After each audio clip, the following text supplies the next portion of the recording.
ఒక women home మినిస్టర్గా రావడం అనేది చాలా ప్రౌడ్ ఫీల్ ఉంది యాజ్ ఎ విమెన్గా నిజంగా. ఇవన్నీ జరిగినాయంటే చంద్రబాబు నాయుడు గారి వల్ల. అందుకే నేను ఎప్పుడు అంటుంటాను, చంద్రబాబు నాయుడు గారు నాకు రాజకీయాలకు గాడ్ ఫాదర్ అని. టీచర్ నుంచి ఈరోజు హోమ్ మినిస్టర్ వరకు సచ్ ఎ గ్రేట్ జర్నీ కదా నిజంగా. ఫస్ట్ టైం అపాయింట్మెంట్ లెటర్ తీసుకుని స్కూల్కి వెళ్ళి సిగ్నేచర్ చేస్తూ అయితే ఏడ్చా. అంటే యాజ్ ఏ మదర్ పొద్దున్న లేస్తే వాళ్ళకి ఏదో వండి పెట్టాలని ఉంటుంది కదా మనకి, ఏం తింటున్నారో లేదో ఎలా ఉంటున్నారో అని. ఒక స్టేజ్ వరకు వాళ్ళని మనం చూసుకున్నాము. వాళ్ళు కొంచెం పెద్దోళ్ళు అయ్యారు కదా, ఆటోమేటిక్గా ఇప్పుడు తిరిగి వాళ్ళే నన్ను అడుగుతున్నారనమాట. చంద్రబాబు నాయుడు గారు అధికారంలోకి వచ్చారు అని ఏపీ ప్రజలు సంతోషించే లోపలే ఈ వరదలు బీభత్సం సృష్టించేసింది. విజయవాడకి వరదలు రావటం అనేది దురదృష్టమే, కానీ చంద్రబాబు నాయుడు గారు ముఖ్యమంత్రిగా ఉన్నప్పుడు రావటం అనేది ఒక అదృష్టం. నైట్ 1 గంటకు 2 గంటలకు పడుకునే మనిషి మళ్ళీ మార్నింగ్ 6 o'clock అలా రెడీగా కూర్చొని రివ్యూ చేసేవారు, లేదా ఫీల్డ్కి వెళ్ళేవారు. మొత్తం అంతా కూడా ఖజానా ఖాళీ ఉంది, అప్పులు కుప్పలై ఉన్నాయి అని అన్న దీంట్లో ఇప్పుడు ఈ వరదల దాంట్లో ఎలా మేనేజ్ చేస్తున్నారు యాజ్ ఎ హోమ్ మినిస్టర్గా? అంటే వీల్ చైర్ మీద కూర్చున్న ముసలావిడను కూడా బయటకు వచ్చి నా పెన్షన్ అని చెప్పి ఇచ్చేది. ఒక ఆవిడైతే గాజులు తీసి చేతులు పెట్టేసి వెళ్ళిపోయింది. వాళ్ళకి ఇచ్చే సహాయంలో మా పాత్ర కూడా ఉండాలి అని ఒకే ఒక కాన్సెప్ట్తో చంద్రబాబు నాయుడు గారు చేతిలో పెట్టారండి. అది తీసుకొచ్చి ఎంత నమ్మకం లేకపోతే ఆయన చేతిలో తీసుకొచ్చి పెడతారండి. అమరావతి పరిస్థితి ఏంటండి? ముఖ్యమంత్రి చంద్రబాబు నాయుడు గారు అని నేను అనే ఒక వాయిస్ వచ్చిందో ఆ రోజు ఏదో అంటారు కదా, అమరావతి ఊపిరి తీసుకుంది. 100 రోజుల్లో హోమ్ మినిస్టర్ గారు వారి మార్క్ ఏమన్నా చూపించుకునే అవకాశం దొరికిందా? నేను ఏకలవ్య శిష్యురాలే చంద్రబాబు నాయుడు గారికి. ఆయన చూస్తూ నేర్చుకున్నాం. ఈ 10 సంవత్సరాలు ఆయన చూస్తూనే నేర్చుకున్నాం ఎలా చేయాలి వర్క్ అన్నది. ఏ విపత్తు వచ్చినా ఎలాగ మేము పని చేయాలి అన్నదైతే మాకు ఒక రెడీ మేము మెంటల్గా రెడీ అయిపోయాం. ఎస్ ఇలా చేయాలి. డ్రగ్స్ స్మగ్లింగ్ గాంజా అనేది చాలా ఎక్కువైపోయింది అంజలి అని అన్నారు. ఇప్పుడు నార్కోటిక్ టాస్క్ ఫోర్స్ అని చెప్పి గాంజా మీద డ్రగ్స్ మీద ఒక స్పెషల్ డ్రైవ్ కూడా పెట్టి నమ్ముతారా, సాక్షాత్తు చంద్రబాబు నాయుడు గారే గాంజా మీద అవేర్నెస్కి ఒక ప్రోగ్రామ్కి నేను కూడా అటెండ్ అవుతాను అన్నారు. ఇక్కడ ఏపీలో విమెన్ మీద ఇలాంటి అత్యాచారాలు హత్యలు జరగకుండా ఉండడానికి మీరు ఎలాంటి జాగ్రత్తలు తీసుకుంటున్నారంటే ఏం చెప్తారు? అతను ముఖ్యమంత్రి హోదాలో ఉండేటప్పుడు చంద్రబాబు నాయుడు గారు ఉమెన్ ప్రొటెక్షన్ విషయంలో ఒక ఉమెన్స్ ఆర్గనైజేషన్స్ వాళ్ళందరితో కూడా ఒక పెద్ద ర్యాలీ తీసిన మనిషి. ఇదే విజయవాడలో మనందరం కూడా ఉమెన్ ప్రొటెక్షన్ విషయంలో ఉండాలని. లోకేష్ గారు కరిక్యులమే మార్చాలి, ఉమెన్ మీద గౌరవం పెరగాలి. ఫస్ట్ థింగ్ ఏంటంటే స్త్రీ మీద గౌరవం పెరిగిన రోజు ఇది జరగదు. సో ఆ గౌరవం పెరగాలి, దాన్ని కరిక్యులంలో చేర్చాలి, చిన్న స్థాయి నుంచి కూడా అది జరగాలి అని లాంగ్ రన్ ఆలోచించి నిర్ణయాలు తీసుకునే మనుషులు ఇప్పుడు ఈరోజు మన గవర్నమెంట్లో ఉండడం మా అదృష్టం. మంగళ ఇప్పుడు వారికి నమస్కారం. Thank you so much. నమస్తే. కంగ్రాచులేషన్స్ అండి. థ్యాంక్ యూ అమ్మా. Thank you so much. మన తెలుగు ప్రజలకి, ఆంధ్రాకి ఒక విమెన్ హోమ్ మినిస్టర్గా రావడం అనేది చాలా ప్రౌడ్ ఫీల్ ఉంది యాజ్ ఎ విమెన్గా నిజంగా. నిజంగా నాకు కూడా అదే proud feel, because of that Chandrababu Naidu గారు. ఇవన్నీ జరిగినాయంటే చంద్రబాబు నాయుడు గారి వల్ల. అందుకే నేను ఎప్పుడు అంటుంటాను, చంద్రబాబు నాయుడు గారు నాకు రాజకీయాలకు గాడ్ ఫాదర్ అని. సో ఆయనకి ఎప్పుడు కూడా రుణపడి ఉండాలి. తెలుగుదేశం పార్టీకి, చంద్రబాబు నాయుడు గారికి ఇద్దరికి కూడా రుణపడి ఉండాలి. అట్ ద సేమ్ టైం నా పాయకరపేట ప్రజలకి ఎలాగో రుణపడి ఉంటాం. ఫస్ట్ మీరు గవర్నమెంట్ టీచర్ అని విన్నానండి. Yeah, I'm teacher. టీచర్ నుంచి ఈరోజు హోమ్ మినిస్టర్ వరకు సచ్ ఎ గ్రేట్ జర్నీ కదా నిజంగా. అంటే great journey in a short span అనమాట. అంటే ఒక 10 years టైంలోనే నాకు 2013 వరకు కూడా ఐఎమ్ ఏ టీచర్. 2014 ఎమ్మెల్యే అయ్యాను. తర్వాత 19 కంటెస్ట్ చేశాను. తర్వాత ఉమెన్ ప్రెసిడెంట్, పాలిట్ బ్యూరో మెంబర్. ఇంకా 13 నుంచి నాకు కంటిన్యూ నా పొలిటికల్ జర్నీ స్టార్ట్ అయింది. ఒక 10 years అయిన తర్వాత చెప్పాను కదా ఇందాక, నా గాడ్ ఫాదర్ దయ వల్ల హోమ్ మినిస్టర్ ఉన్నాను. కానీ హానెస్ట్గా చెప్పండి, ఒక టీచర్గా మీ మనసుకు సంతృప్తి ఇచ్చిందా? ఒక ఏమంటారు హోమ్ మినిస్టర్గా మీకు మనసుకు సంతృప్తి ఇచ్చిందా అంటే ఏం చెప్తాను? మీకు ఈ విషయంలోనైతే నేను ఒక 2 ways ఆఫ్ ఆన్సర్ చెప్తా, కానీ ట్రూలీ ఓపెన్గా చెప్తున్నా. నేను టీచర్గా ఉన్నాను కాబట్టి పొలిటికల్గా నేను సక్సెస్ అవ్వగలిగాను. Right. Because of teacher only. నేను ఈరోజు పొలిటికల్గా 10 సంవత్సరాల్లోనే నేను ఈ పొజిషన్కి రాగలిగానంటే నా టీచర్ వృత్తి అనేది చాలా బాగా పనిచేసింది నాకు. అట్ ద సేమ్ టైం ఏంటంటే నాకు చిన్నప్పటి నుంచి కూడా పాలిటిక్స్ అంటే ఒక ప్యాషన్. లిటరల్లీ నేను టీచర్ కింద ఫస్ట్ టైం అపాయింట్మెంట్ లెటర్ తీసుకుని స్కూల్కి వెళ్ళి సిగ్నేచర్ చేస్తూ అయితే ఏడ్చా. ఎందుకంటే అప్పటికి నాకు 21-22 yearsకి నాకు జాబ్ వచ్చేసింది. అబ్బా 36 years చేయాలా ఉద్యోగం, లేదు ఇది కాదు నాకు కావాల్సింది, సంథింగ్ ఇంకొంచెం ముందుకు వెళ్ళాలని అప్పటికప్పుడు మళ్ళీ చదవడం మొదలుపెట్టాను. పీజీలు అంటే తొందరగా ప్రమోషన్స్ మీద బయటికి రావాలి, లేకపోతే నేను ఏదో ఒక సివిల్స్ ప్రిపేర్ అవ్వాలి, లేకపోతే పాలిటిక్స్. ఎస్, నేను ఫస్ట్ టైం కనుక పాలిటిక్స్లో నేను ఏదైనా ఇబ్బంది పడి ఉంటే 2014 టైంలో మా నాన్నగారికి మాట ఇచ్చొచ్చా. నాన్నగారు అయితే ఒప్పుకోలే. గవర్నమెంట్ టీచరు, చక్కని 2 పిల్లలు, ఎందుకు నీకు ఈ పాలిటిక్స్ అది ఇది అంటే, లేదు డాడీ ఒక్కసారి నాకు అవకాశం ఇవ్వండి, నాకు ఫస్ట్ నుంచి కూడా మీరు ఎంకరేజ్ చేసేవారు, ఈసారి కూడా నాకు ఒక్కసారి అవకాశం ఇవ్వండి, ఎవరికో రాదు ఇటువంటి అవకాశం నాకు వచ్చింది అంటే, మరి ఏదైనా తేడా జరిగితే పరిస్థితి ఏంటి, నీకు వెనకాతల పొలిటికల్ బ్యాక్గ్రౌండ్ లేదు, అలాగే నా వేల కోట్ల ఆస్తులు లేవు, ఏంటి పరిస్థితి అంటే, నా పిల్లల్ని ఒక 6 నెలలు చూసుకోండి, నేను సివిల్స్ ఏదో రకంగా నా బాధ నేను పడొస్తాను, సివిల్స్ కొట్టుకుంటానన్నా. మీరు సివిల్స్ అచీవ్ చేస్తుంటే నిజంగా ఫస్ట్ ఇంటర్వ్యూ నాదే అయ్యి ఉండేది. I have a series from last almost 8-9 years. Okay, అందరు యూపీఎస్సీ సివిల్ సర్వెంట్స్ అందరిది నేను ఇంటర్వ్యూస్ తీసుకుంటాను. ఓన్లేండి అలా చేయలేకపోయినా ఎలా చేస్తున్నారు, it's good thing. Right. So నాన్నగారితో అలా అన్నారు. తర్వాత ఆటోమేటిక్గా సక్సెస్ అయ్యాను. సో ఈరోజు ఈ పొజిషన్ వరకు రాగలిగాను. నో హెడిల్స్, బట్ బయటకు రాగలిగాను. కానీ నేను గత కొంతకాలంగా చూస్తున్నప్పుడు అంటే ప్రీవియస్ గవర్నమెంట్ అప్పుడు కానీ ఇప్పుడు కానీ రాజకీయ నాయకులు లిటరలీ మీడియా ముందుకు వచ్చి కెమెరా ముందు మైక్ పట్టుకుని వాళ్ళు మాట్లాడేది ప్రజలందరూ వింటున్నారు అని తెలిసినా కూడా పదజాలం చాలా దారుణంగా యూజ్ చేసిన సందర్భాలు చాలాసార్లు చూశాను అప్పుడు. బట్ ఇప్పుడు చాలా మీరంతా కూడా వెల్ ఎడ్యుకేటెడ్స్, చాలా ఏమంటారు ఎలిగెంట్గా, ఎక్కడా కూడా భాషాపరంగా ప్రజలందరూ వింటున్నాను, చాలా కామన్ డీసెంట్గా మాట్లాడడం అనేది నేను చూస్తాను. ఈ వేరియేషన్ యాక్చువల్లీ అంటే ప్రజల్లో ఎలాంటి ఇంపాక్ట్ తీసుకొచ్చే అవకాశం ఉంది మీ ఉద్దేశ ప్రకారం? లేదండి, మీకు ఇక్కడ ఒక విషయం చెప్పాలి. నేను ఎమ్మెల్యేగా ఉండేటప్పుడు 2014 to 19 పీరియడ్లో అసెంబ్లీలో మాట్లాడుతున్నప్పుడు ఒక ఎమ్మెల్యే అటు నుంచి చాలా తీవ్రమైన పదజాలను మాకు వస్తుంది. మీరు అబ్జర్వ్ చేస్తుంటే లాస్ట్ టైం నేను అదే అసెంబ్లీలోని ఒక శాసనసభ్యురాలు మాటలు బట్టి నేను కూడా ఇబ్బంది పడిన సందర్భం కూడా మీకు తెలుసు, చాలా బాధపడిన సందర్భం కూడా తెలుసు. అటువంటి సిచ్యువేషన్లోనే నోటుకొచ్చిన చంద్రబాబు నాయుడు గారిని నోటుకొచ్చినట్టు మాట్లాడుతున్నారు, ఎదుపట్టు మాట్లాడుతున్నారు. మేమందరం పడుతున్నాం, అండ్ అధికారంలో ఉండి మేము పడుతున్న టైంలో ఒక ఎమ్మెల్యే జస్ట్ ఒక క్రాస్ దాటి ఒక పదం ఉపయోగించారు. నమ్మరు లోపలికి తీసుకెళ్ళి చంద్రబాబు నాయుడు గారు ఎంత గట్టిగా వార్నింగ్ ఇచ్చారో తెలుసా? దట్ ఈస్ ద లీడర్ అండి. ఆ లీడర్షిప్ అలా ఉండాలి. ఆయన వెంటనే మమ్మల్ని పిలిచి మిమ్మల్ని కొన్ని కోట్ల మంది అబ్జర్వ్ చేస్తారు, ఎంతోమందికి అవకాశం రాదు, మీకు వచ్చింది. 175 మంది ఎమ్మెల్యేలు అవ్వటం అంటే 5 కోట్ల మంది ఆంధ్రప్రదేశ్ ప్రజలు 175 మంది ఎమ్మెల్యేలు అవ్వటం అన్నది ఎంత పూర్వజన్మ సుకృతం కింద భావించాలి. అటువంటి ఎమ్మెల్యేలు మిమ్మల్ని కొన్ని కోట్ల మంది అబ్జర్వ్ చేసేటప్పుడు మీ భాష, మీ బాడీ లాంగ్వేజ్, మీ మాట తీరు ఎలా ఉండాలి, కనీసం మన నుంచనే విధానం కూడా, మన బాడీ లాంగ్వేజ్ కూడా ఎలా ఉండాలి, అది అవతల వాళ్ళకి ఇన్స్పైరింగ్గా ఉండాలి తప్పించి మనల్ని చూస్తే చీ కొట్టుకునేటట్టుగా ఉండకూడదు అని ఆ రోజు చెప్పిన ఆ మాటలు ఈ రోజుకి కూడా మాకు భయం ఉంటుంది, గౌరవం ఉంటుంది. సో ఈ రోజుకి తెలుగుదేశం పార్టీ ఎమ్మెల్యేలన్నా, ఎన్డీఏ కూటమి ఎమ్మెల్యేలన్నా ప్రజలు ఎందుకు ఆ మాత్రం గౌరవిస్తున్నారు? ఈ రోజుకైనా మేము వచ్చిన తర్వాత ఆ పదజాలాలు మీరే అన్నారు, ఆ పదజాలాలు ఎక్కడ కనిపించట్లేదు, ఆ టైప్ ఆఫ్ కల్చర్ కనిపించట్లేదని. సో దట్ మేము ఆ డెకోరం మేము మెయింటైన్ చేస్తున్నాం, మెయింటైన్ చేసేటట్టు చేస్తున్నారు చంద్రబాబు నాయుడు గారు. ఈరోజు తనకి ఎగ్జాక్ట్గా పవన్ కళ్యాణ్ గారు కూడా అదే సపోర్ట్ ఇస్తున్నారు. మీరు నమ్మరమ్మా, ఈ రోజుకి కూడా మీకు చూపిస్తాను.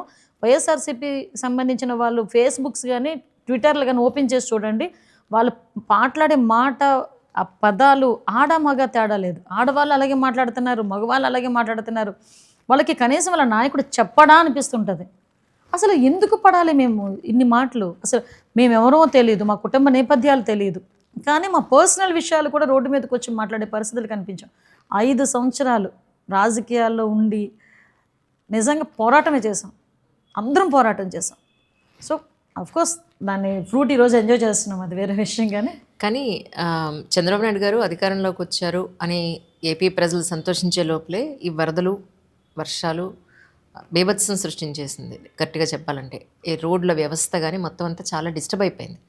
ఇప్పుడు ప్రస్తుతానికి రిఫార్మ్స్ ఎలా జరుగుతున్నాయంటే ఏం చెప్తారు? అంతే అమ్మా, మీకు ఇంకో విషయం చెప్పాలి. ఈ విజయవాడకి వరదలు రావటం అనేది దురదృష్టమే, కానీ చంద్రబాబు నాయుడు గారు ముఖ్యమంత్రిగా ఉన్నప్పుడు రావటం అనేది ఒక అదృష్టం. ఎస్, నేను ఘంటాపథంగా చెప్పగలను ఈ మాట. నిజమండి, ఇదే సిచ్యువేషన్లో చంద్రబాబు నాయుడు గారు కాకుండా వేరే ముఖ్యమంత్రి ఏదైనా ఉన్నా ఈ రోజుకి కూడా దాన్ని రీస్టోర్ చేసే పరిస్థితి ఉండదు. బికాజ్ ఆఫ్ చంద్రబాబు నాయుడు గారు ఈ 10 రోజుల్లోనే తిరిగి వాళ్ళు తిరిగి వాళ్ళ లైవ్లీహుడ్ని చేస్తున్నారు, స్టార్ట్ చేయగలిగారు. నేను నా కళ్ళతో చూశానమ్మా, డే ఫస్ట్ నుంచి నా కళ్ళతో నేను చూశాను. ఎందుకంటే యాజ్ అ డిజాస్టర్ మేనేజ్మెంట్ మినిస్టర్గా సార్ అనిత డిజాస్టర్ మేనేజ్మెంట్ ఆఫీస్లో ఒకసారి కూర్చోంటే నేను వెళ్ళి కూర్చుంటే సార్ అక్కడికి వచ్చారు. అక్కడి నుంచి నేను సార్ కలిపి అజిత్ సింగ్ నగర్కి వెళ్ళాం. అంతవరకు ఆ సీరియస్నెస్ అన్నది అంటే మాకు తెలుసు, సిచ్యువేషన్స్ బాగాలేదన్న సంగతి తెలుసు. అక్కడికి వెళ్ళిన తర్వాత ఏ ముఖ్యమంత్రి అయినా తర్వాత సార్కి హైదరాబాద్ ప్రయాణం ఉంది. బాలకృష్ణ గారు ఒక ఇది పెట్టారు, ఫంక్షన్ పెట్టారు బాలకృష్ణ గారిది 50 సంవత్సరాలు ఆయన సినీ జీవిత దాని గురించి పెట్టారు. సో దానికి వెళ్ళాల్సిన మనిషి చూసి సిచ్యువేషన్ చూసి నేను ఈ టైంలో ఎక్కడికి కదలను, నాకు నియర్ బై ఆఫీస్ ఎక్కడ ఉంది అంటే కలెక్టర్ ఆఫీస్, అంటే కలెక్టర్ ఆఫీస్లో ఏ ముఖ్యమంత్రి అంటే 10 రోజుల పాటు బస్సులో కూర్చొని అడ్మినిస్ట్రేషన్ చేస్తారు. మొత్తం సెక్రటేరియట్ని మొత్తాన్ని తీసుకొచ్చి కలెక్టర్ ఆఫీస్లో కూర్చోబెట్టారు. ఒక్కొక్క వార్డుకి ఒక సీనియర్ ఐఏఎస్, ఒక మంత్రి, ఒక ఎమ్మెల్యేని వేశారు ఒక్కొక్క డివిజన్కి. ప్రతి ఒక్కరికి కూడా ఇంటింటికి తీసుకెళ్ళి భోజనం ఇవ్వాలి. ఆయన చలించిపోయేవారు. మాకు భయం వేసేది. ఆయన ఫీల్డ్ వర్క్కి వెళ్ళి వచ్చి కూర్చొని మాకు రివ్యూ అనేసరికి లిటరల్లీ ప్రతి ఒక్కరిని భయపడేవాళ్ళు. ఎవరైనా వచ్చి ఆయనకి ఏమైనా చెప్పారా, ఏదైనా అందలేదా అంటే ఎంత మైన్యూర్ థింగ్స్ని ఆయన అబ్జర్వ్ చేస్తారంటే, ఒక అమ్మాయి ఎందుకు ఏడుస్తుంది, ఒక అతను ఎందుకు ఏడుస్తున్నాడు అని అడిగితే, మా మిస్సెస్ అక్కడ ఉండిపోయిందమ్మా లోపల, నేను మా అబ్బాయిని కాపాడుకుందామని తీసుకొచ్చాను, మా మిస్సెస్ని కాపాడండి అని ఒకతను. ఒక ఆమె వచ్చి నాకు మంచినీళ్ళు లేవు, మంచినీళ్ళు ఇవ్వండి అని. ఈ పదాలన్నీ తిరిగి తీసుకొచ్చి ఇలా జరుగుతుంది అక్కడ సిచ్యువేషన్, మీరేం చేస్తున్నారు, నాకు ఇంటింటికి వెళ్ళాలి. నైట్ 1 గంటకు 2 గంటలకు పడుకునే మనిషి మళ్ళీ మార్నింగ్ 6 o'clock అలా రెడీగా కూర్చొని రివ్యూ చేసేవారు, లేదా ఫీల్డ్కి వెళ్ళేవారు. అందుకే అన్నాను ఇందాక మాట, విజయవాడ వరదలు రావడం దురదృష్టమే, కానీ ఆ టైంలో చంద్రబాబు నాయుడు గారు ముఖ్యమంత్రిగా ఉండటం అదృష్టం. ఈ రోజుకి ఏ గవర్నమెంట్ ఇవ్వని ప్యాకేజ్ ఈరోజు అనౌన్స్ చేశారు నిన్ననే సార్. అంటే వాళ్ళకి తిరిగి మేము ఒక వరదల్లో పడి మేము బయటకు వచ్చేమన్న ఫీల్ కూడా ఉండదు వాళ్ళకి. డెఫినెట్లీ ప్రజలందరూ కూడా హ్యాపీగా ఉన్నారు. నేను ఒక్కొక్కసారి చెప్తుంటా చంద్రబాబు నాయుడు గారి గురించి, నేను ఏకలవ్య శిష్యురాలే చంద్రబాబు నాయుడు గారికి. ఆయన చూస్తూ నేర్చుకున్నాం, ఈ 10 సంవత్సరాలు ఆయన చూస్తూనే నేర్చుకున్నాం ఎలా చేయాలి వర్క్ అనేది. సో మేము కూడా ఎంజాయ్ చేస్తాం, వర్క్ని ఎంజాయ్ చేస్తాం. అవును, ఇందాకనే అంటున్నారు 10ంటికి బయటకు వచ్చానంటే ఇంకొక గంటలో 12 గంటలు మీరు బయటకు వచ్చారు యాక్చువల్లీ. ది నెక్స్ట్ కూడా ఇంకా మీటింగ్ ఉందన్నారంటే, కానీ కష్టం కదండి యాజ్ ఎ మదర్ మీకు? నా అదృష్టం, నా పిల్లలు నాకు సహకరిస్తారు, నిజంగా నా అదృష్టం అది. ఒక సింగిల్ పేరెంట్గా నేను నా పిల్లలు ప్రతి ఆస్పెక్ట్లోని కూడా ఈ 10 years వాళ్ళు నన్ను అంతా సపోర్ట్ చేయబట్టే. ఎక్కడికైనా వెళ్తున్నాను అన్న జాగ్రత్తగా అంటారు అంతే. ఏ రోజు నన్ను ఇబ్బంది పెట్టిన పరిస్థితి కూడా రాలే. వాళ్ళకి ఎందుకో చంద్రబాబు నాయుడు గారు అన్నా కూడా అంతే అభిమానం వాళ్ళకి కూడా. పవన్ కళ్యాణ్ గారు అంటే ఆటోమేటిక్గా ఉంటుంది కదా ఇష్టం. సో వాళ్ళు నాకు సహకరించబట్టే నేను ఈ రోజు వరకు ఇలా నేను ఇంత పర్ఫెక్ట్గా వర్క్ చేసుకోగలుగుతున్నా, అది నా అదృష్టం. అంటే అవుట్ ఆఫ్ మై క్యూరియాసిటీ సరదాగా అడగడం ఈ క్వశ్చన్. అంటే యాజ్ ఏ మదర్ పొద్దున్న లేస్తే వాళ్ళకి ఏదో వండి పెట్టాలని ఉంటుంది కదా మనకి, ఏం తింటున్నారో లేదో ఎలా ఉంటున్నారో అని. అసలు టైం ఉందా మీకు ఈరోజు? వాళ్ళు నన్ను అడుగుతున్నారు, అమ్మ ఏం తింటావు, మీకు ఒక మెసేజ్ చూపిస్తాను ఇప్పుడు, అమ్మ ఏం తింటావు లక్ష్మాంటి చేత ఏం వండించమంటావు అని అడుగుతుంది అనమాట, మెసేజ్ పెడుతుంది. సో ఒక స్టేజ్ అంతే, ఒక స్టేజ్ వరకు వాళ్ళని మనం చూసుకున్నాము. వాళ్ళు కూడా కొంచెం పెద్దోళ్ళు అయ్యారు కదా, ఆటోమేటిక్గా ఇప్పుడు తిరిగి వాళ్ళే నన్ను అడుగుతున్నారనమాట. కానీ పవన్ కళ్యాణ్ గారికి అన్ని పోర్ట్ఫోలియోలు ఇవ్వడం అనేది, అంటే ఇంకెవరూ లేరా ఈయనకి ఇచ్చారని కొంతమంది విమర్శించారు ఒక పర్టికులర్ టైంలో. అలాంటి వాళ్ళకి మీరు ఏం సమాధానం చెప్తారు? అసలు విమర్శించే వాళ్ళు ఒక్కొక్కసారి నాకు అనిపిస్తుంది అమ్మా, ఫీల్డ్ మీదకుండి యుద్ధం చేయాలి, యుద్ధం చేసేవాడు తెలుస్తుంది పెయిన్. అంతే తప్పించి ఎక్కడో కూర్చొని, నాకు చాలామందిని అబ్జర్వ్ చేస్తుంటాను, క్రికెట్ మ్యాచ్ జరుగుతుంది అనుకోండి, ఇక్కడ కూర్చొని అనాలిసిస్ చేస్తారు, అచ్చా బ్యాట్ ఇలా ఆడితే బాగుండు, ఇలా ఆడితే బాగుండు అని. At the same time politics గురించి బాగా బాగా ఖాళీగా ఉండే కూర్చొని ఆ రచ్చబండ్ల దగ్గర, లేకపోతే ఏదో సంథింగ్ మీటింగ్ హాల్స్లో కూర్చొని ఏం అనాలిసిస్ ఇస్తారంటే, ఇక్కడ కూర్చొని అమెరికాలో ఏం జరగాలో కూడా వీళ్ళే నిర్ణయిస్తారు. సో ఏ పోర్ట్ఫోలియోలు ఎవరికి ఇవ్వాలో కూడా వీళ్ళే నిర్ణయిస్తారు. ఇవ్వకపోతే ఫీల్ అయిపోతారు, ఫీల్ అయిపోయి నోటుకు వచ్చినట్టు మాట్లాడతారు. ఏం ఇస్తే తప్పేంటి? ఇప్పుడు 24 మంది ఉన్నాం, 24 మంది మినిస్టర్స్, ఆయనకి ఆ పోర్ట్ఫోలియోలో ఆయన తీసుకున్నారు తప్పేంటి? ఇప్పుడు ఇచ్చారు తప్పేంటి? చేస్తున్నారు కదా. చెయ్యలేకపోతే అడుగు, ఆ పోర్ట్ఫోలియోలకి న్యాయం చేయలేకపోతే అప్పుడు అడుగుండి. అంతే తప్పించి ఎందుకు ఇచ్చారు, ఎవరూ లేరా అవన్నీ కాదు. ఒక సిస్టమ్ ఉంటుంది, ఇంతమంది మంత్రులే ఇవ్వాలి, ఒక సిస్టమ్ ఉంటుంది. ఆ ఉన్న శాఖలన్నింటినీ ఆ మంత్రులకే సర్దాలి. ఈరోజు నేను 2 మినిస్టర్స్ చేస్తున్నా, ఏమన్నా నాకు కాకుండా ఇంకొకరు మినిస్టర్ ఇవ్వాలంటే అవ్వదు. అది ఇంతమంది మినిస్టర్స్ ఉండాలంటే సిస్టమ్, అది దాని సిస్టమ్ తగ్గట్టు వెళ్తాం. కానీ మీరు నోటుకు వచ్చినట్టు మాట్లాడారు కదా, దాని తగ్గట్టు వెళ్ళడం అనేది జరగదు. అది మీ ద్వారా చెప్తున్నాను వాళ్ళకి. అవును. ఇప్పుడు ఆంధ్రాలో తెలుగుదేశం పార్టీ వచ్చి ఐ థింక్ 100 రోజులు కంప్లీట్ అయిన సందర్భంగా, ఈ 100 రోజుల్లో జరిగిన డెవలప్మెంట్ ఏంటి, లేదా ప్రజలకు మీరు ఏం చెప్పదలుచుకున్నారంటే ఏం చెప్తారు? యాక్చువల్గా నేను 100 రోజుల్లో చంద్రబాబు నాయుడు గారు ఏం చేయగలిగారు, ఆ 5 సంవత్సరాల్లో జగన్మోహన్ రెడ్డి ఏం చేయలేకపోయాడు డిబేట్ పెట్టాలన్నా కూడా నేను మాట్లాడగలను. ఎందుకంటే ఒక నాయకుడికి ఒక 100 రోజులు ఇస్తే ఇన్ని పనులు చేయగలడా అన్నదైతే క్లియర్‌గా మనం చెప్పడానికి ఉదాహరణకి ఈ 100 డేస్‌ని మనం చూసుకోవచ్చు. అసలు యాక్చువల్‌గా పెన్షన్స్ ఇచ్చేటప్పుడు ఫస్ట్ 5 సిగ్నేచర్స్ చేశారు సార్ బయటకొచ్చిన వెంటనే. ఆ 5 సిగ్నేచర్స్ కూడా అసలు మేము గవర్నమెంట్‌లోకొచ్చి చంద్రబాబు నాయుడు గారు నేను ప్రమాణ స్వీకారం చేసే టైంకి ఖజానా జీరో. ఆ జీరో ఖజానా దగ్గర నుంచి పెన్షన్స్ ఇవ్వాలి, జీతాలు ఇవ్వాలి, సూపర్ సిక్స్ ఉంది. ఓ పక్క నుంచి ఉద్యోగాలు తీయాలి, ఇన్ఫ్రాస్ట్రక్చర్ డెవలప్ చేయాలి, అమరావతి కట్టాలి, పోలవరం కట్టాలి, రోడ్లు మొత్తం పాడైపోయినాయి, రోడ్లు వేసుకోవాలి, ఇరిగేషన్ ప్రాజెక్ట్స్ కంప్లీట్ చేసుకోవాలి. అంటే ఇన్ని ఒక్కసారిగా ఉంటే ఆయన మహానుభావుడు, ఆయన కాబట్టి తట్టుకోగలుగుతున్నాడండి బాబు చంద్రబాబు నాయుడు గారు. ఇన్ని సిచ్యువేషన్స్లో కూడా ఆయన అన్న మాట ప్రకారంగా 4,000 రూపాయల పెన్షన్ని ఏకదం ఒకేసారి నేను అందరికి ఇంటింటికి 1వ తారీఖు కల్లా ఇస్తానన్నారు. అలాగే చేశారు. ఎందుకు ఈ మాట స్పెసిఫిక్గా చెప్తున్నానంటే మార్చ్ ఏప్రిల్ దగ్గరికి వచ్చేసరికి వాలంటీర్ వ్యవస్థని పెన్షన్లు ఇవ్వకూడదు అని ఎలక్షన్ కమిషన్ దగ్గర నుంచి ఆర్డర్ వచ్చింది. ఆర్డర్ వచ్చిన వెంటనే జగన్మోహన్ రెడ్డి ఏం చేశాడంటే వాలంటీర్లకు లేకపోతే ఇంటింటికి వెళ్ళి పెన్షన్ ఇవ్వటం అవ్వదు అని చెప్పి కావాలని చంద్రబాబు నాయుడు గారి మీద యాంటీ క్రియేట్ చేయడానికి ఆ ముసలి వాళ్ళందరినీ రోడ్ల మీద నుంచోబెట్టి నమ్ముతారా 32 మంది చనిపోయారు. ఆ ఎండలు తట్టుకోలేక ఏప్రిల్ మే ఎండలు అలాంటి ఎండలు. అదే చంద్రబాబు నాయుడు గారు వాలంటీర్ వ్యవస్థని టచ్ చేయకుండా సెక్రటేరియట్ స్టాఫ్ని తీసుకొని 1వ తారీఖుకి ఇంటింటికి తీసుకెళ్ళి 4,000 రూపాయల పెన్షన్ని 64 లక్షల మందికి ఒక్క రోజులో ఇచ్చారు. దట్ ఈస్ చంద్రబాబు నాయుడు గారు.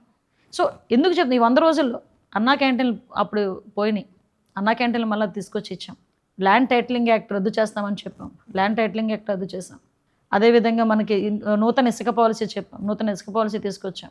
20 లక్షల మంది ఉద్యోగాలకు ఇస్తామనిలో భాగంగా మెగా డిఎస్సిలోని ఈరోజు తీసుకొచ్చి అనౌన్స్ చేశారు, మెగా డిఎస్సి ఇచ్చారు. ఈరోజు మద్యం పాలసీ ఈరోజు మళ్ళీ రెన్యువల్ చేశారు, అంటే రికవరీ మళ్ళీ మొత్తం అంతా కలిపి. అవును పాపం మందుబాబులు అందరూ మాకు ఇప్పుడు బ్రాండ్ దొరుకుతున్నాయి, బ్రాండ్లు దొరుకుతున్నాయి. అంటే తిరిగి మంచి అంటే ఇప్పుడు శుభ్రమైన మంచి లిక్కర్ని మంచి ప్రైజ్కి అమ్మాలి అని చెప్పి ఈరోజే మద్యం పాలసీని కూడా క్యాబినెట్లో ప్రవేశపెట్టాం. ఇప్పుడు ఎన్టీఆర్ హెల్త్ యూనివర్సిటీ పేరు మార్చేసి వైఎస్ఆర్ హెల్త్ యూనివర్సిటీ అంటే అది మళ్ళీ చేసుకున్నాం. దిశ పోలీస్ స్టేషన్ మార్పు చేసుకొని మళ్ళీ తిరిగి మహిళా పోలీస్ స్టేషన్స్ కింద మళ్ళీ కన్వర్ట్ చేసుకున్నాం. ఇవన్నీ కాక లాస్ట్ 5 సంవత్సరాలు నాకు తెలిసి ఓ 30-40 సార్లు వెళ్ళుంటాడు జగన్మోహన్ రెడ్డి. మా వాళ్ళు తెలియదు, ఇంకా ఎక్కువ సార్లు వెళ్ళుంటాడు. నిధులు తీసుకొచ్చేస్తాడేమో అని ఫస్ట్ 10 టైమ్స్ వెళ్ళినప్పుడు అనుకున్నారు, కానీ తర్వాత తెలిసిపోయింది కేసులు మాఫీ చేసుకోవడానికి వెళ్తున్నాడు, సూట్ కేసులు అందించడానికి వెళ్తున్నాడు అని చెప్పి తెలిసిపోయింది. కానీ 30 సార్లు 40 సార్లు వెళ్ళిన జగన్మోహన్ రెడ్డి 1 రూపాయి తేలేపాడు. కానీ ఈ 100 రోజుల్లో కేంద్ర ప్రభుత్వం నుంచి అమరావతికి 15,000 కోట్లు, పోలవరానికి 12,500 కోట్లు తీసుకొచ్చిన ఘనత ఎన్డీఏ గవర్నమెంట్ది, చంద్రబాబు నాయుడు గారిది. ఈ 100 రోజులు రోజుకు ఒక అచీవ్మెంట్ మేము చూపించగలం, అలా ఉంది పరిస్థితి. కానీ డిఎస్సిది వచ్చిన వెంటనే సంతకం చేయడం అనేది పాపం నిరుద్యోగుల జీవితాల్లో ఒక ఆశ అండి నిజంగా. మీకు విషయం చెప్పిన లాస్ట్ 5 ఇయర్స్లో ఒక్క నోటిఫికేషన్ లేదు. కానిస్టేబుల్స్కి 6,000 మందికి కానిస్టేబుల్స్కి నోటిఫికేషన్ అనౌన్స్ చేసి మళ్ళీ వీళ్ళే కేసులు పెట్టి వీళ్ళే కోర్టులకి వెళ్ళి ఆపేశారు. ఇప్పటికీ వాళ్ళు తిరుగుతున్నారు మా చుట్టూ. అంటే ఒక్క జాబ్ను కూడా, అంటే వాలంటీర్ జాబులని చెప్పి చూపించుకునే పరిస్థితి వచ్చింది. అంటే బీటెక్ చేసేవాడు, ఎంటెక్ చేసేవాడు కూడా 5,000 మందికి వాళ్ళ దగ్గర పని చేయాల్సిందే, అది వాళ్ళ పరిస్థితి. కానీ చంద్రబాబు నాయుడు గారి ఆలోచన ఎలా ఉంటుందంటే నెలకి మినిమం ఒక 50,000 నుంచి 1,00,000 రూపాయలు ఎలా సంపాదించాలన్నది క్రియేట్ చేసే మనిషి చంద్రబాబు నాయుడు గారు. అందుకే చంద్రబాబు నాయుడు గారు అంటే అందరికీ ఒక నమ్మకం. ట్రూ. కానీ ఒకానొకప్పుడు హైటెక్ సిటీ కానీ అక్కడ ఫినాన్షియలీ చాలా స్ట్రాంగ్ కానీ బిజినెస్ కానీ తీసుకొచ్చిన ఘనత చంద్రబాబు నాయుడు గారికి ఉంది. ఇక్కడ చూస్తే తెలంగాణతో కంపేర్ చేస్తే కనుక ఇక్కడ ఇన్కమ్ అనేది చాలా తక్కువ కంపారిటివ్లీ. ఇప్పుడు మొత్తం అంతా కూడా ఖజానా ఖాళీ ఉంది, అప్పులు కుప్పలై ఉన్నాయి అన్న దీంట్లో ఇప్పుడు ఈ వరదల దాంట్లో ఎలా మేనేజ్ చేస్తున్నారు యాజ్ ఏ హోమ్ మినిస్టర్గా? అంటే యాక్చువల్గా వరదల విషయంలో కాంపెన్సేషన్స్ అనౌన్స్ చేసేటప్పుడు మేమందరం అడిగాం group of ministries, sir burden మరీ ఎక్కువగా ఉంటుంది అంటే ఒకటే మాట అన్నారండి ఆయన, అయితే అవుతుంది, మనం కష్టపడదాం, వాళ్ళకి ఈ టైంలో మనం సహాయం చేయకపోతే ఇంకెవరు చేస్తారు, మనం చేయకపోతే ఇంకెవరు చేస్తారు, వాళ్ళకి రిలీఫ్ కావాలి, వాళ్ళు ఆ షాక్ నుంచి బయటికి రావాలి, సో అదేదో మనం కష్టపడదాం అని చెప్తూనే ఈ రిలీఫ్ ఫండ్కి యాక్చువల్గా సీఎం రిలీఫ్ ఫండ్కి ఎంతమంది బయటకు వచ్చి వాళ్ళ తాలూకా అంటే అభిమానాన్ని కానీ వాళ్ళ తాలూకా సహాయ సహకారాలు కానీ అందిస్తున్నారో మీరు చూసారా? వీల్ చైర్ మీద కూర్చున్న ముసలావిడని కూడా బయటకు వచ్చి నా పెన్షన్ అని చెప్పి ఇచ్చేళ్ళింది. ఒక ఆవిడైతే గాజులు తీసి చేతిలో పెట్టేసి వెళ్ళిపోయింది. చిన్న పిల్లలు రూ. 200, రూ. 300 వాళ్ళు డిబ్బీలో వేసుకున్నవి కూడా బయటకు తీసుకొచ్చి స్కూల్ పిల్లలు తీసుకొచ్చి చంద్రబాబు నాయుడు గారి చేతిలో పెట్టారు. వాళ్ళు ఏ నమ్మకంతో నాకు ఇచ్చున్నారు వచ్చి వాళ్ళందరూ కూడా. సో అదే నమ్మకాన్ని నేను నిలబెట్టుకోవాలి. మనం కష్టపడదాం కావలిస్తే. ముందు వాళ్ళకి ఇవ్వాల్సింది ఇద్దాం. పెద్ద ప్యాకేజ్ అయినా ప్రాబ్లం లేదు, ఇద్దామన్నారు. అందుకే ఆయన అంటే మాకు అదే అభిమానం కూడా. అండ్ మోరోవర్ ఫిల్మ్ ఇండస్ట్రీ నుంచి చాలా చక్కటి విరాళాలు ప్రజల కోసం చాలామంది ముందుకొచ్చారు. అందరూ టీవీ ఆర్టిస్టులు వచ్చారండి, ఫిలిం ఆర్టిస్టులు వచ్చారు, వాళ్ళు కూడా మిగతా చాలామంది వచ్చారు. ఈరోజు బయటకు చెప్తున్నాను కదా, ఈవెన్ ఉద్యోగస్తులు వాళ్ళు ఒక రోజు జీతాన్ని అందరూ కూడా విరాళంగా ఇచ్చారు తెలుసా. ఈరోజు మా ఎమ్మెల్యేస్ కానీ ఎమ్మెల్సీస్ కానీ వీళ్ళందరూ కూడా ఒక నెల జీతాన్ని విరాళంగా ఇచ్చిన సందర్భం. ఒక హాస్టల్ వార్డెన్స్ అందరూ కలిపి తీసుకొచ్చి వాళ్ళు విరాళంగా ఇచ్చారు. అంటే ఎవరికి తగ్గట్టు వాళ్ళు ఎంతో కొంత తీసుకొచ్చి వాళ్ళకి ఇచ్చే సహాయంలో మా పాత్ర కూడా ఉండాలి అని ఒకే ఒక కాన్సెప్ట్తో చంద్రబాబు నాయుడు గారి చేతిలో పెట్టారండి. అది తీసుకొచ్చి ఎంత నమ్మకం లేకపోతే ఆయన చేతిలో తీసుకొచ్చి పెడతారండి. అమరావతి పరిస్థితి ఏంటండి? ఏం లేదు, మేము చంద్రబాబు నాయుడు గారు ఎప్పుడైతే ముఖ్యమంత్రి చంద్రబాబు నాయుడు గారు అని నేను అనే ఒక వాయిస్ వచ్చిందో ఆ రోజు ఏదో అంటారు కదా, అమరావతి ఊపిరి తీసుకుంది. So no issue. అమరావతికి వచ్చింది ఏం లేదు. ఇక్కడ ఆంధ్రప్రదేశ్ రాజధాని అమరావతి. 5 సంవత్సరాలు ఏదో చేద్దామని నరకం చూపించాడు. కానీ అక్కడ ఉన్న మహిళా రైతులు కానీ, అమరావతి ప్రజలు కానీ, రాష్ట్రంలో ఉన్న ప్రజలు కానీ, ఎక్కడైతే విశాఖపట్నాన్ని రాజధానిగా చేస్తానని చెప్పిన ఆ విశాఖపట్నం ప్రజలు కూడా మాకు అమరావతి రాజధానిగా కావాలి అని మాట్లాడే సందర్భం. చంద్రబాబు నాయుడు గారు ముఖ్యమంత్రి అయిన తర్వాత ఫస్ట్ టైం సెక్రటేరియట్కి వెళ్ళినప్పుడు అమరావతి ప్రజలు ఇచ్చిన ట్రీట్ చంద్రబాబు నాయుడు గారికి దారి పొడుగున పూల మీద తీసుకెళ్లారు. లిటరలీ పూల మీద తీసుకెళ్లారు ఆయన. అంతకుమించి ఇంకేం కావాలి. అందుకే ఆయన అమరావతి ఊపిరి తీసుకుంటున్నాను. రైట్. ఏపీ నుంచి ఒక ఆవిడ, ఒక బ్రాహ్మణ ఆవిడ, ఆల్మోస్ట్ ఒక 60 ఏళ్ళు ఉన్నాయి ఆవిడ ఫోన్ చేశారు. తరతరాలుగా ఉన్న ఆస్తులు, ల్యాండ్లు ప్రీవియస్ గవర్నమెంట్ వాళ్ళు మమ్మల్ని చాలా ఇబ్బంది పెట్టి చాలా వరకు వాళ్ళు కబ్జా తీసేసుకున్నారు. అంజలి, మాకు ఇక్కడ గవర్నమెంట్లో మాకు ఎవరు తెలియదు, మా ల్యాండ్లు కొంచెం మాకు ఇప్పించగలుగుతావా అని. సో ఆ పాయింట్లో అలాంటి వాళ్ళకి మీరు ఏం భరోసా ఇస్తారు? యాక్చువల్గా ఇలాంటి వాళ్ళు మీ వరకు వచ్చింది ఒకటే కేసు అమ్మా. మా వరకు వచ్చింది కొన్ని, చంద్రబాబు నాయుడు గారి వరకు వెళ్ళింది కొన్ని వేలు లక్షల కేసులు ఉన్నాయి. ఎందుకంటే వైజాగ్ లాంటి సిటీస్లో ఒక 100 గజాల స్థలం ఉందంటే దాన్ని కాపాడుకోవడానికి ఒక మనిషిని అక్కడ పెట్టుకునే పరిస్థితులు. ఎప్పుడు ల్యాండ్ 22 ఏళ్ళకి వెళ్ళిపోతుందో తెలియదు. అలా చేసిన సందర్భంలో ఇలాగ చాలామంది ఉన్నారనే రెవెన్యూ మినిస్టర్ గారు, మన అనగానే సత్యప్రసాద్ గారుకి చంద్రబాబు నాయుడు గారు ఆదేశాలు ఇచ్చారు. ఏమని, ఇలాంటి సిచ్యువేషన్స్ ఉన్నాయి, ఒక 1 మంత్ డ్రైవ్ పెట్టండి. ఎవరెవరైతే వాళ్ళ భూములు కోల్పోయారో వాళ్ళందరినీ వచ్చి రిజిస్టర్ చేసుకుంటే వాళ్ళందరికీ ఎస్ ప్లీజ్ మా తప్పకుండా మీరు నాకు ఇవ్వండి, నేను ఇమీడియట్గా మినిస్టర్ గారికి ఇస్తాను. అక్కడ వాళ్ళకి ఏమైనా పోలీస్ పరంగా వాళ్ళకి ఏదైనా సపోర్ట్ కావాలంటే నేను చేస్తాను, రెవెన్యూ పరంగా సపోర్ట్ కావాలంటే మంత్రి గారు ఉన్నారు, సీఎం గారి దృష్టి కూడా తీసుకెళ్తాను డెఫినెట్గా. ఈ కార్యక్రమం ఆల్రెడీ శ్రీకారం చుట్టారు. సో ఎవరికైనా ఎటువంటి ప్రాబ్లం వచ్చినా వాళ్ళు కంపల్సరీగా వెళ్ళి ఆ లోకల్ కలెక్టర్ గారికి వాళ్ళకి ఇన్ఫామ్ చేసుకుంటే వాళ్ళకి ఇమీడియట్గా న్యాయం జరుగుతుంది. దాని గురించి చెప్తున్నాను కదండి, చంద్రబాబు నాయుడు గారి దగ్గర ఇలాంటి ఆటలు సాగవు. కాబట్టి బాధితులు ఎవరైతే ఉన్నారో వాళ్ళకి కంపల్సరీ న్యాయం జరుగుద్ది. కానీ కూటమి అధికారంలోకి వచ్చిన తర్వాత, చంద్రబాబు నాయుడు గారు సీఎం అయిన తర్వాత వైఎస్ఆర్సీపీ లీడర్స్ మీద కక్ష సాధింపు చర్యలు చేస్తున్నారు. భరత్ గారు ఎవ్రీడే ఇన్స్టాగ్రామ్లో ఒక వీడియో పెడుతూ ఉన్నారు. విజయవాడ భరత్ గారు మమ్మల్ని ఇలా కొట్టేశారు, కొంతమంది చంపేశారు, కొన్ని కూలగొట్టేశారు అని. ఇది ఎంతవరకు నిజం అంటారు? ఇప్పుడు అది దాస్తే దాగే పరిస్థితి కాదండి. మీకు విషయం చెప్పనా, నేను ఇది బెదిరించి మాట్లాడట్లేదు, లేకపోతే నేనేమి దాన్ని ఏమంటారు హెడ్ స్ట్రాంగ్తో నేను మాట్లాడట్లేదు. నిజంగా మాకు అదే గనక ఉద్దేశం ఉండుంటే 164 సీట్లు ఇచ్చి కేవలం 11 సీట్లతో నిన్ను కూర్చోబెట్టిన తర్వాత కనీసం వైఎస్ఆర్సీపీ నాయకుడిని రోడ్డు మీద తిరగనిస్తామా? మాకు ఆ యాటిట్యూడ్ ఉంటే ఈ రోజుకి కూడా సోషల్ మీడియాలో నోటికొచ్చినట్టు వాగుతున్నా కూడా యాజ్ పర్ ప్రొసీజర్ మేము చెయ్యాలి అనుకుంటున్నామే తప్పించి మీకు రాత్రులు గోడలు దూకి లైట్లు ఆపేసి తీసుకొచ్చి మొత్తం ఊర్లని తిప్పి తీసుకొచ్చి పెట్టాలని మేము ఏ రోజు అనుకోలేదే. ఏ నాయకుడిని మేము కక్ష సాధింపుగా అరెస్ట్ చేసామో చెప్పమనండి. వీళ్ళకి ఏంటంటే భయం అన్నమాట. ఏదో అంటారు కదా, గుమ్మడికాయలు దొంగంటే భుజాలు తొడుకుంటున్నట్టు వీళ్ళు మేము ఏదైనా కేసు అన్నాం అనుకున్నామో మా మీదే వచ్చారని ఫీలింగ్. అది ఏం జరుగుతుంది అసలు ఇక్కడ? నిజంగా అలా అనుకుంటే కనుక ఎన్నెన్ని మాట్లాడి పెద్ద మనుషులందరూ ఈరోజు ఎంత ధైర్యంగా తిరుగుతున్నారండి. ఆంధ్రప్రదేశ్లో. Right. Even civil servants point of వ్యూలో కూడా చాలా మందిని ఇక్కడ వాళ్ళు చేసిన పనులకు ఏదైతే ఉందో వాళ్ళని కూడా క్షమించే పరిస్థితి లేకుండానే లాస్ట్ టైం యాక్షన్ తీసుకున్నారు యాక్చువల్లీ, టు బి ఫ్రాంక్. నేను సివిల్ సర్వీసెస్ వాళ్ళకి అవనియండి, జనరల్గా ఉన్న ఉద్యోగస్తులకైనా మీకు రాజకీయాలు ఎందుకబ్బా, మేము 5 సంవత్సరాలు ఉండేవాళ్ళని, మీరు 30 సంవత్సరాలు ఉండేవాళ్ళు, మీరు మా మాట పట్టుకొని మీకు నచ్చినట్టు ఏదో సభాష్ అంటాడు, అవతలోడు కూర్చోబెడతాడు, పక్కన కూర్చోబెడతాడు, కాఫీ ఇస్తాడు, లేకపోతే సభాష్ అంటాడు అని ఆలోచించుకొని మీరు చెయ్యరాని పనులు చేస్తే ఏమవుతుంది ఈరోజు? హెడ్ మాస్టర్ అమ్మాయిగా టీచర్గా కరెక్ట్ చెప్పారు. అంతే కదా. అవును అవును.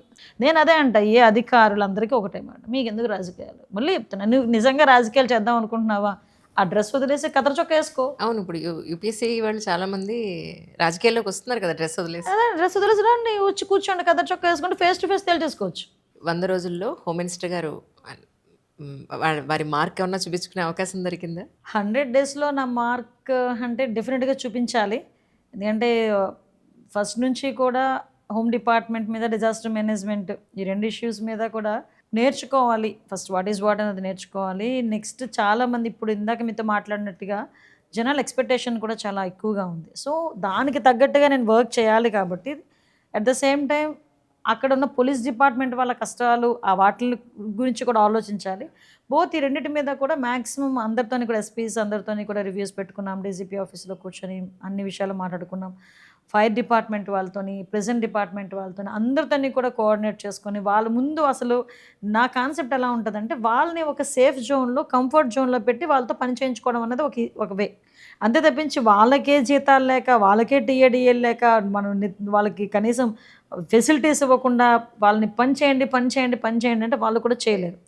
లాస్ట్ 5 years నాకు ఈ 3 నెలల అనుభవంలో పోలీసు వ్యవస్థని నిర్వీర్యం చేసి పడేశారు. ఒక లా అండ్ ఆర్డర్ని మనం కంట్రోల్ చేయాలని కానీ, ఒక ట్రాఫిక్ని కంట్రోల్ చేయాలని కానీ, లేకపోతే ఈ గాంజాని కొంచెం కంట్రోల్ చేయాలని కానీ, డ్రగ్స్ని కంట్రోల్ చేయాలని కానీ, వీటి మీద పరిస్థితి లేదు. సో అలాంటి సిచ్యువేషన్ నుంచి మళ్ళా తిరిగి, అరే నాయన నువ్వు పోలీసు, నువ్వు వేసుకున్నది కాకి చొక్కా, నీ డ్యూటీస్ ఇవి, మీరు పరిగెట్టాలి అనే పరిస్థితికి మేము మళ్ళీ గుర్తు చేయాల్సిన పరిస్థితి వచ్చింది. సో దట్ అది అక్కడ నుంచి మేము మొదలుపెట్టామండి. పోలీస్ వెల్ఫేర్ గురించి ఆలోచించుకొని గాంజా కొంచెం కంట్రోల్ చేయాలని దాని మీద కూడా కొంచెం గట్టిగానే పెట్టుకున్నాం. చంద్రబాబు నాయుడు గారు కూడా దాని మీద ఆటోమేటిక్గా నార్కోటిక్ టాస్క్ ఫోర్స్ అని చెప్పేసి ఇప్పుడు రీసెంట్గా ఒకటి ఏర్పాటు చేస్తున్నాం.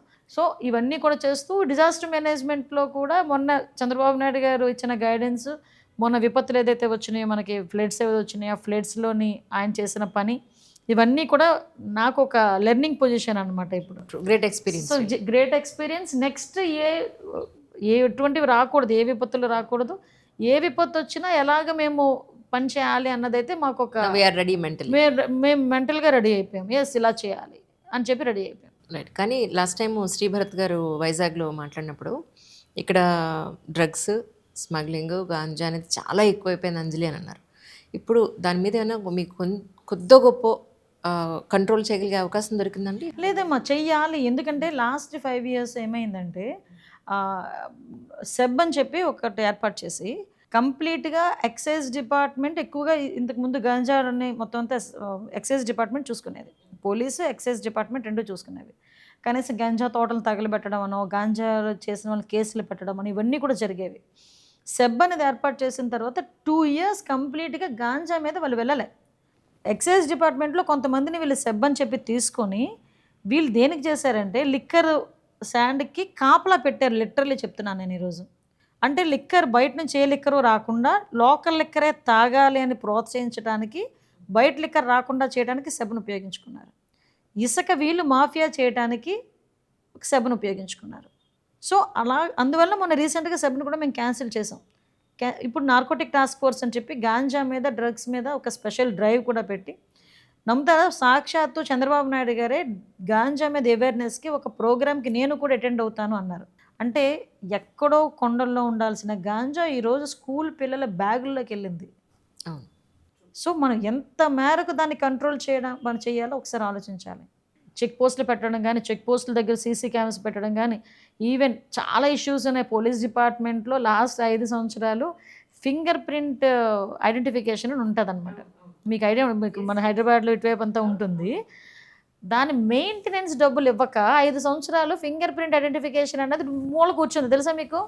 My God. ఎలక్షన్ డ్యూటీస్ చేసేటప్పుడు ఈ వాకీ టాకీస్ ఉంటాయి కదా, కమ్యూనికేట్, అవి లేక పక్కన తెలంగాణ రాష్ట్రం నుంచి తెచ్చుకున్నాం.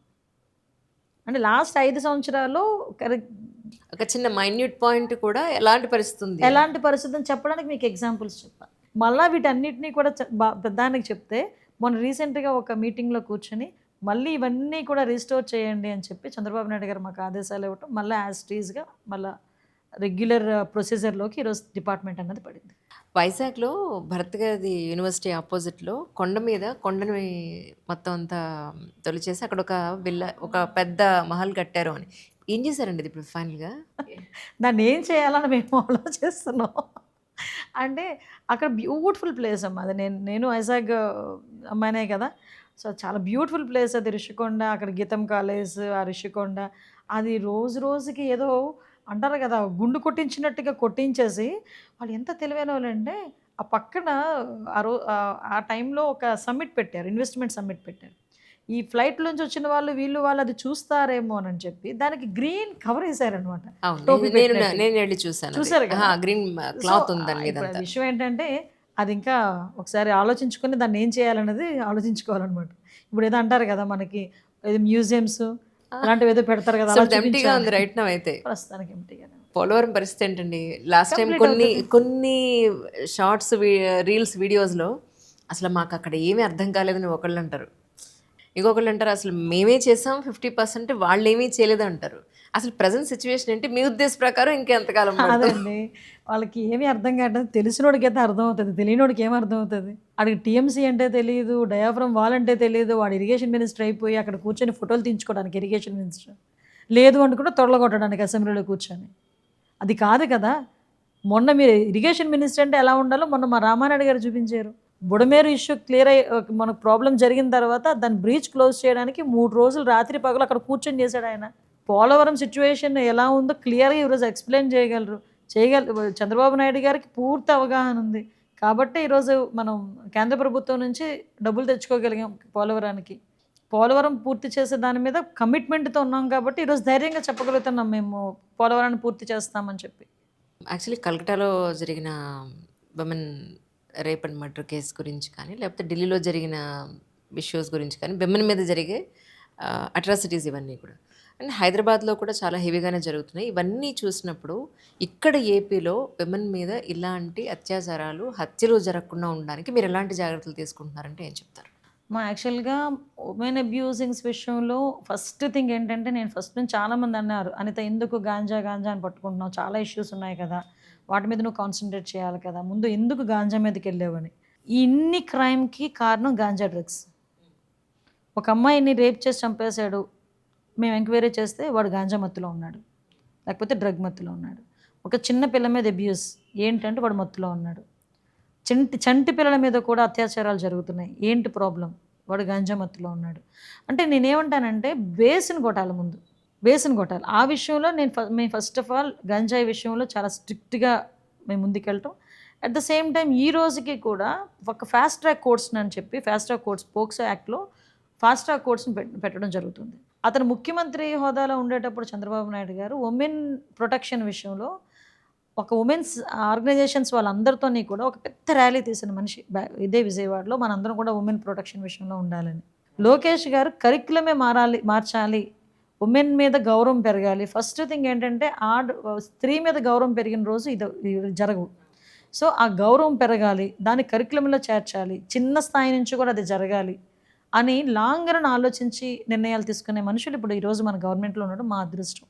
సో దట్ ఆ విషయంలోనే ఎక్కడైనా ఇమీడియట్గా నాకున్న అదృష్టం ఏంటంటే పలానా దగ్గర ఎక్కడైనా ప్రాబ్లం జరిగింది అనేసరికి నేను ఎస్పీకి ఫోన్ చేసి అదేమైంది అనే లోపు తీసుకొచ్చి నిందితుడిని పట్టుకుని జైలుకి పంపిస్తున్నారు. సో అంత ఫాస్ట్గా ఉన్నారు, అంత ఫాస్ట్గా ఉండేటట్టు చేసింది కూడా చంద్రబాబు నాయుడు గారే. సో ఉమెన్ ప్రొటెక్షన్ విషయంలో ఎక్కడ కూడా కాంప్రమైజ్ అయ్యే పరిస్థితి లేదు. వాళ్ళకి అన్ని రకాలుగా కూడా, అంటే లాస్ట్ టైం ఇది కూడా మీకు చెప్పాలి, దిశ పోలీస్ స్టేషన్ 21 రోజుల్లో ఉరి తీసేస్తాము, అలా తీసేస్తాము అని చెప్పి ప్రగల్భాలు పలిగితే నేను కూడా నిజంగా 21 రోజుల్లో సాధ్యమా అనుకున్నా. సో ఈ విషయం మీద ఫోరెన్సిక్ ల్యాబొరేటరీ ఒకటి అమరావతిలో కట్టాలని చంద్రబాబు నాయుడు గారు శంకుస్థాపన చేస్తే 21 రోజుల్లోని శిక్ష పడేటట్టు చేస్తాను దిశ చట్టం అని చెప్పి తీసుకొచ్చిన ఈ పెద్ద మనిషి అమరావతిలో ఫోరెన్సిక్ ల్యాబొరేటరీ కడుతున్నారని చెప్పి ఆపేశాడు. ఎక్కడి నుంచి తీసుకొస్తాడు ఫోరెన్సిక్ రిపోర్ట్స్? నాకు అర్థం కాదు. కడుతున్న వాటిలే ఆపుతావు, 21 రోజులు శిక్ష విధిస్తానంటావు, అసలు ఎలా రిలేట్ అవుతుంది? ఆ దిశ మీకు నమ్మరు, ఒకసారి ప్రీవియస్ ఫొటోస్ తీయండి ఒకసారి. దిశ పోలీస్ స్టేషన్ ఓపెన్ చేస్తున్నానని చెప్పి మొత్తం లేడీ బ్యాచ్ మొత్తం వచ్చింది, మంత్రులు ఎమ్మెల్యేలు అందరూ రాజమండ్రి వెళ్ళారు. పాపం జగన్మోహన్ రెడ్డికి ప్లేస్ కూడా లేకపోతే చేతికి ఒక్కటికే ప్లేస్ ఇచ్చారు, రిబ్బన్ కత్తిరించడానికి. కత్తిరికి ఆ చేతికి ఇచ్చారు ప్లేస్. పాపం ఆయన ఎగిరి ఇలా ఫోటో మీకు ఎప్పుడైనా ఉంటే చూపిస్తాను, లేదా గూగుల్లో ఒకసారి సెర్చ్ చేయండి. నిజమమ్మా నేను చెప్పేది. నేను అనుకునేది నిజంగా కత్తిరికి ఆయన చేతికి ప్లేస్ ఇచ్చారు, మిగతా అందరూ మన ఆడవాళ్ళే మొత్తం. అంత ప్రెస్టేజియస్గా తీసుకెళ్ళి కట్ చేస్తే, ఆ సీన్ కట్ చేస్తే ఏమైందో తెలుసా?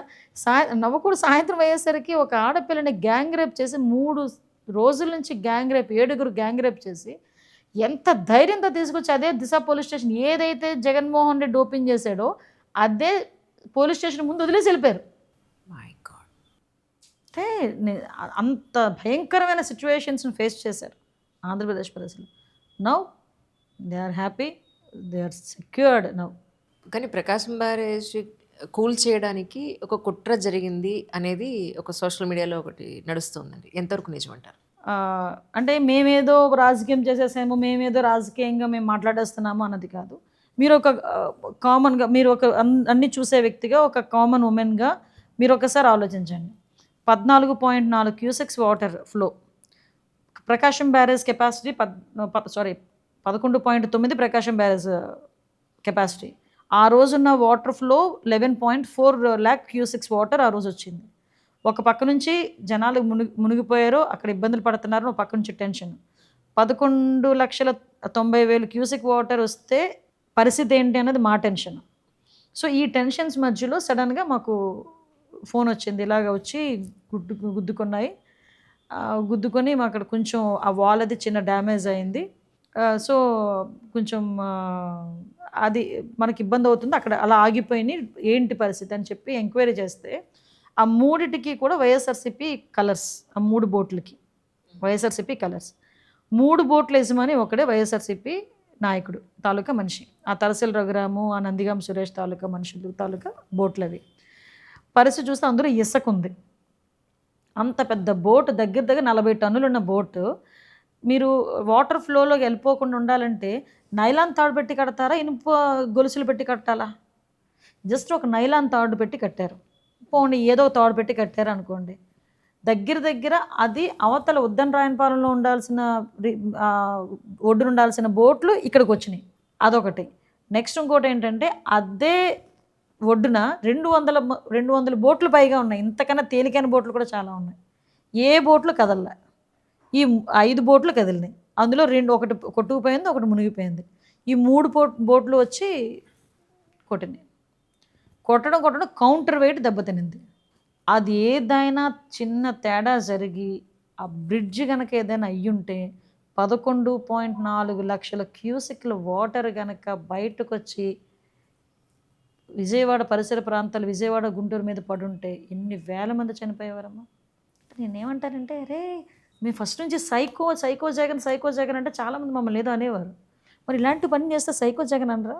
అంత పెద్ద ఇష్యూ అసలు నాకైతే మతిపోయింది. మాకు అరే ఏమైనా జరుగుంటే ఎంతమంది ప్రాణాలు బలి తీసుకుంటావు అంటే, చంద్రబాబు నాయుడు మీద నీకు కసి ఉండొచ్చు, చంద్రబాబు నాయుడు గారి గవర్నమెంట్ మీద నీకు బాధ ఉండొచ్చు, కానీ దాన్ని నువ్వు ఇంకా ఏదైనా బెటర్ వేలో ఆలోచించాలి తప్పించి ఇంత నీచంగా ఆలోచిస్తావా? అమ్మ, ఒక్కొక్క కౌంటర్ వెయిట్ బరువు ఎంతో తెలుసా? 16 టన్నులు, 17 టన్నులు. అలాంటిది కూడా డ్యామేజ్ అయింది అక్కడ కౌంటర్ వెయిట్స్ అని. నిజంగా అది కుట్రలో, అది సోషల్ మీడియాలో రావడం కాదమ్మా, అది నిజంగా జరిగింది కుట్రే. అది ఇది ప్రజలందరూ కూడా గమనించాలి. అంటే వాళ్ళు ఇన్స్టాగ్రామ్లో పెట్టింది ఏంటంటే, మేము నిజంగానే అలా చేస్తున్నట్టయితే ఆ బోట్స్ మీద మా పార్టీకి సంబంధించిన ముద్ర ఎందుకు వేసుకుంటాము అని. ఇంకొకటి అయితే అంతాడు, ఇంకొకరిని అడిగితే ఎందుకు ఇస్తాడండి? వాడు పార్టీ వాడు కాబట్టి ఇచ్చుకున్నాడు. పోనీ నాకు అఫ్కోర్స్ సమాధుల మీద కూడా రంగులు వేసుకునేవాడు అండి మనోడు. కొంత ఏంటది రాళ్ళ మీద, సర్వే రాళ్ళ మీద బొమ్మ రంగులు అన్నీ వేసుకునేవాడు. కోర్స్ బోట్ల మీద కూడా అలాగే వేసుకున్నాడు. ఎందుకు రంగులు వేసుకుంటున్నారు వీళ్ళని నాకు అర్థమయ్యేది కాదు చాలా రోజులు. అదేంటంటే ఒక రైట్, పేటెంట్ రైట్ అనమాట. మేము వైఎస్ఆర్సీపీ వాళ్ళు మేము ఏ అదో పనులు చేసినా ఈ కలర్ చూసి ఆగిపోవాలి నువ్వంతే. ఒకడు అంటాడు, మొన్న ఎక్కడో చూశాను, అంత పెద్ద బ్రిడ్జిని ఇంత చిన్న పడవ కొట్టగలదాడు, ఇంత పెద్ద రాయిని ఇంత పెద్ద సుత్తి కొట్టలేదు. ఎగ్జాక్ట్లీ. నిజమే కదా.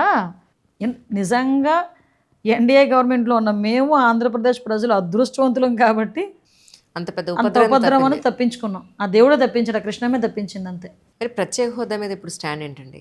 ఏం లేదండి, ఇప్పుడు ఒక్కటైతే చాలా క్లియర్. ఈ రోజు వరకు ఆంధ్రప్రదేశ్ రాష్ట్రానికి కావలసిన రైల్వే జోన్ ఈ రోజుకి చంద్రబాబు నాయుడు గారి దయ వల్ల అది క్లియర్ అవుతుంది.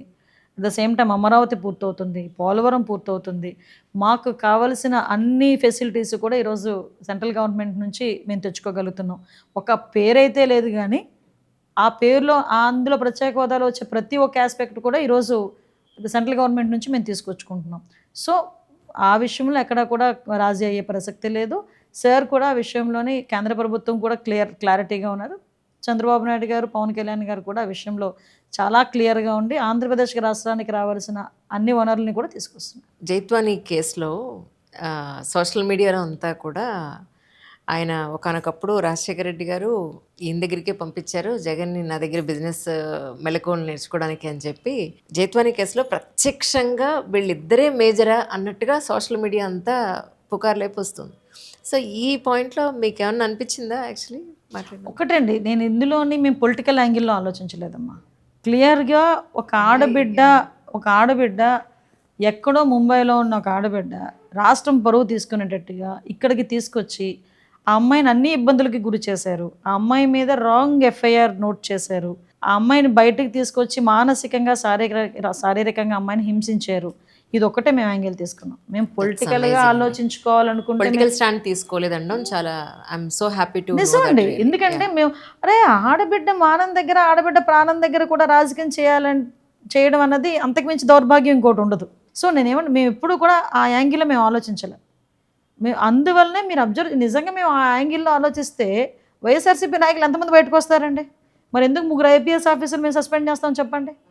సో యాజ్ పర్ సిస్టమ్ ప్రకారం వెళ్తున్నాం. కానీ ఒకనొకప్పుడు ఒక పర్టికులర్ కేసెస్లో రౌడీలు, గూండాలు వీళ్ళు ఇన్వాల్వ్మెంట్ ఎక్కువ ఉండేది. ఇప్పుడు ఆ ప్లేసుల్లో సివిల్ సర్వెంట్స్, రాజకీయ నాయకులు వీళ్ళు రావడం అనేది ప్రజల్లో ఎలాంటి ఇంపాక్ట్ ఉండే అవకాశం ఉంది? ఒక పొలిటికల్ వాళ్ళ మీద కానీ, లేదంటే అదర్ డిపార్ట్మెంట్స్ మీద, పోలీస్ డిపార్ట్మెంట్ మీద ఎస్పెషల్లీ ప్రజల్లో నమ్మకాన్ని ఎలా మీరు మళ్ళీ రిఫార్మ్ చేస్తారు? మీరు అన్నది చాలా మంచి పాయింట్. ఇప్పుడున్న సిచ్యువేషన్స్లో మనం ఇంప్లిమెంట్ చేయాల్సిన పాయింట్. ఎస్పెషల్ అందుకే నేను ఒక మాట అంటానండి, ఒక ఆడపిల్ల కనిపించట్లేదని ఒక పోలీస్ స్టేషన్కి వెళ్తే ఫస్ట్ ఇంప్రెషన్ అమ్మాయి వయసు అంతా అని అడుగుతారు కదా. ఆ అమ్మాయి వయసు ఇంతకు ముందు 18, 19 అంటే వేరేగా ఆలోచించుకునేది. 12, 13కే రేపేళ్ళుండి వచ్చేస్తుందిలే. అబ్సల్యూట్లీ. సో అప్పుడు ఆ తల్లిదండ్రులు బాధపడే పరిస్థితి ఏంటి? ఆ తల్లిదండ్రులు ఒక అమ్మాయి, మా అమ్మాయిని కనిపించట్లేదని బాధపడి వెళ్తే వాళ్ళు ఈ రకంగా కించపరిచి మాట్లాడుతున్నారే అన్న బాధ. నేను అందుకే ఫస్ట్ చెప్పాను, ఫ్రెండ్లీ పోలీసింగ్ ఉండాలి. ఫ్రెండ్లీ పోలీసింగ్ కూడా ఎలా ఉండాలి అంటే కనీసం బాధతో వచ్చిన వాళ్ళ మాట వినండి, 50% అక్కడే వాళ్ళకి బాధ తగ్గిపోతుంది. సో ఆ రకంగా మేము సిస్టమ్ని క్రియేట్ చేస్తున్నాం. యాజ్ ఆఫ్ నౌ అటువంటి కంప్లైంట్స్ అంటే అడ్వర్స్ కంప్లైంట్స్ ఏమీ లేవు. యాస్టీస్గా ఇప్పుడున్న అందరూ కూడా చాలా యంగ్స్టర్స్ అండి, ఎస్పీస్ అందరూ కూడా చాలా యంగ్స్టర్స్ పనిచేస్తున్నారు. అందరూ కూడా పర్ఫెక్ట్గా వర్క్ చేసుకుంటున్నారు. కానీ ఇప్పుడు మొన్న న్యాచురల్ కెలామిటీ తర్వాత, ఈ వర్షాలు వీటి తర్వాత రోడ్స్ అన్నీ ఇప్పుడు మళ్ళీ నార్మల్ అంతా సెట్ అయిందండి? అంటే యాక్చువల్గా మనకి సెట్ అవుతాయండి ఇప్పుడు. ఎందుకంటే లాస్ట్ చెప్తున్నాను కదా, ఈ న్యాచురల్ కెలామిటీ తర్వాత కాదు, మనకి 19 to 24 వచ్చిన పెద్ద ఉపద్రవం ఉంది కదా, దాని ప్రభావం ఇవన్నీ రోడ్లు కొట్టుకుపోవడం, రోడ్లు లేకపోవడం, ట్రైన్స్ లేకపోవడం, ఆ ఉపద్రవం దగ్గర ఈ ఉపద్రవం ఎంత. కానీ అప్పుడు వాళ్ళు 5 సంవత్సరాలు చేయలేని పనులు, ఆ రోడ్లు దుస్థితి ఇవన్నీ కూడా ఈరోజు మళ్ళీ తిరిగి రిపేర్స్కి ముందు ఇమీడియట్గా రిపేర్స్ చేయాలి అని సార్ కూడా డబ్బులు శాంక్షన్ చేయడం జరిగింది. నెక్స్ట్ ఇంకోటి ఏంటంటే మినిమం రోడ్స్ అవన్నీ కూడా సార్ ఇనిషియేషన్ తీసుకొని ఎక్కడ కూడా ప్రజలకు ఇబ్బంది లేకుండా చేసుకుంటారండి, అది మాత్రం క్లియర్. మ్యామ్, తర్వాత గుడ్లవల్లేరు ఇంజనీరింగ్ కాలేజ్ అమ్మాయిల పాయింట్ ఆఫ్ వ్యూలో మీ స్టాండ్ ఏంటి యాక్చువల్గా? ఏం లేదమ్మా, గుడ్లవల్లేరు ఇష్యూ మా దృష్టికి వచ్చిన వెంటనే అదే టైంలో వరదలు ఉన్నప్పటికీ కూడా దాని మీద డీటెయిల్ ఎంక్వైరీ వేయాలి అనే ఉద్దేశంతో, ముఖ్యంగా ఆడపిల్లలు ఎవరైతే ప్యానిక్ అయ్యారో ఆ ప్యానిక్ అయిన అమ్మాయిలందరికీ కూడా అసలు విషయం తెలియాలనే ఉద్దేశంతో దాన్ని ఈజీగా మాత్రం తీసుకోకుండా డెఫినెట్గా దాని మీద ఒక ఎంక్వైరీ జరగాలని ఢిల్లీ నుంచి ఒక టెక్నికల్ టీంని తీసుకొచ్చి ఇక్కడ మొత్తం అన్నీ కూడా చెక్ చేయించి ఎంక్వైరీ చేయించి అట్ లాస్ట్ వాళ్ళే ఇక్కడ ఏమి జరగలేదు, అలాంటి ఇబ్బంది ఏమీ లేదు అని చెప్పిన తర్వాత మేము కాసేపు మేము అందరం కూడా ఆగాం. అట్ ద సేమ్ టైం నేనేమంటానంటే ఆల్ ఆఫ్ సడన్ ఈరోజు పిల్లలు ఏదో జరిగింది అని ఒక ప్యానిక్ సిచ్యువేషన్లో ఉండేటప్పుడు ఒక ముఖ్యమంత్రి హోదాలో ఉన్న వ్యక్తి ఒక ఇన్సిడెంట్ మీద ఎలా రియాక్ట్ అవుతారని చెప్పడానికి నేను చెప్తున్నా. వాళ్ళందరూ ప్యానిక్ అయ్యే ఉండే సమయంలో ఒక పోలీస్ ఆఫీసరు వాళ్ళ మీద కొంచెం రూడ్గా మాట్లాడింది. అంటే తను పేషెన్సీ కోల్పోయి ఏదో మాట్లాడింది ఆవిడ అక్కడ నుంచి తప్పించేసాం, డ్యూటీ నుంచి తప్పించేశారు అక్కడ నుంచి. అంటే ఆడపిల్లలకున్న ప్యానిక్ సిచ్యువేషన్లో మనం ఎక్స్ప్లెయిన్ చేసి వాళ్ళకు ఒక భరోసా కల్పించాలి అని చెప్పడం జరిగింది. ఈ ఫ్లడ్స్ ఉన్న నేపథ్యంలో నేను వెళ్ళలేకపోయాను, బట్ నేను ఏదో ఒక రోజు కంపల్సరీగా వెళ్తాను హాస్టల్కి, వాళ్ళందరితో కూడా మాట్లాడి ఎక్కడ కూడా వాళ్ళకి ఒక భరోసా ఇచ్చి ఒక ధైర్యం ఇచ్చే పరిస్థితి ఉంటుంది, డెఫినెట్గా ఉంటుంది. వివేకానంద రెడ్డి గారి వాళ్ళ డాక్టర్ మిమ్మల్ని ఏదో కలిసారని చెప్పని విన్నానండి. Is it? వచ్చారు 2 times వచ్చారు కలవటానికి. కానీ నాకు ఆవిడని చూస్తే ఒక తండ్రి చావు అయ్యి దగ్గర 6 సంవత్సరాలు అయినా కూడా సొంత పెదనాన్న కొడుకు ఒక అన్నయ్య సీఎం హోదాలో 5 సంవత్సరాలు ఉన్న తర్వాత కూడా ఇంకా న్యాయం గురించి ఒక ఆడబిడ్డ పోరాటం చేస్తుంది. ఇన్నేళ్ల తర్వాత కూడా 6 సంవత్సరాల తర్వాత కూడా నేనేమంటానంటే ఈ 5 సంవత్సరాలు లాస్ట్ 5 సంవత్సరాలు వాళ్ళ అన్నయ్య ముఖ్యమంత్రి, బయటోడెవడో కాదు. చనిపోయిన తర్వాత ఇదే అన్నయ్య అక్కడికి వెళ్ళి నారాసుర రక్త చరిత్ర అని చెప్పి ఆ చావును కూడా ఉపయోగించుకొని 2019లో సీఎం అయిపోయాడు. చెల్లి నీకెందుకు, నేను సిబిఐ ఎంక్వైరీ చేస్తానని చెప్పి ఆ రోజు అన్నాడు. ముఖ్యమంత్రి హోదాలో కూర్చున్న తర్వాత సిబిఐ లేదు, ఏమీ లేదు, సిఐడి జాలి నీకు అన్నాడు. పోనీ ఆ సిఐడినైనా తిన్నగా చేయించారా అంటే అది లేదు. ఓకే, ఆఖరికి అంటే ఒక అన్నయ్య న్యాయం చేయలేక ఒక తండ్రి చావుకి నాకు న్యాయం జరగాలి అని చెప్పి ఒక ఆడబిడ్డ అలా తిరుగుతూ ఉంటే నిజంగా చాలా బాధ అనిపించింది. At the same time Chandrababu Naidu గారు కూడా చాలా సీరియస్గా తీసుకున్నారు ఇష్యూని. ఆ అమ్మాయికి ఎట్టి పరిస్థితుల్లో న్యాయం జరుగుద్ది. అంటే నేను ఏమంటానంటే రాజకీయాలు అనేవి ఎప్పుడైనా ఉంటాయి అది వేరే విషయం, కానీ సొంత ఇంట్లో ఆడపిల్లల్ని కూడా సరిగ్గా ట్రీట్ చేసుకోలేని వాడు సొసైటీలో పొలిటికల్గా రావడానికి అర్హుడా జగన్మోహన్ రెడ్డి? ఒక్కొక్కసారి నాకు మొన్న తనని చూసిన వెంటనే, సునీత గారిని చూసిన వెంటనే నాకు అదో క్వశ్చన్ రైజ్ అయింది. షర్మిల గారు బయటకు వచ్చి మాట్లాడుతున్నప్పుడు కూడా నిజంగా అనకూడదు కానీ ఎక్కడో లేరు శత్రువులు జగన్మోహన్ రెడ్డికి, పరిస్థితి అలా ఉంది. అందువల్ల ఒక్కొక్కసారి పొలిటికల్ అనిపిస్తుంటుంది. ఈయన సొసైటీ చంద్రబాబు నాయుడు గారు రాజకీయాలు ఉండడానికి అర్హుడు కాదని మాట్లాడుతుంటాడు. ఈయన అసలు సొసైటీలో ఉండడానికి అర్హుడు కాదు. నువ్వు జగన్మోహన్ రెడ్డి అనే వ్యక్తి సొసైటీలో ఉండడానికి అర్హుడు కాదు. ఏమన్నా ఏదో అంటారు కదా, ఆంధ్రప్రదేశ్ ప్రజల దురదృష్టం ఒక్కోసారి ఆ మనిషిని రాజకీయాల్లో చూడటం. మనం అనుకున్నట్టు మీరు వచ్చి కరెక్ట్గా 12 గంటలు దాటిపోయింది అడుగు బయట పెట్టి. But thank you so much for your time అండి. Thank you. మీరు చాలా ఓపిక్గా, మై ప్లెజర్. అంటే యాక్చువల్గా పొలిటికల్ ఇంటర్వ్యూస్ చేయటం అనేది, అంటే నేను మిమ్మల్ని చూస్తుంటాను, మీరు చాలామంది ఇంటర్వ్యూ చేస్తుంటారు, కానీ పొలిటికల్ ఇంటర్వ్యూస్ అనేది కొంచెం కష్టమే కదా, ఎందుకంటే మేము చెప్పేదంతా వినాలి కదా మీరు. సో దట్ అందుకో చెప్తున్నా. Thank you so much. Thank you so much.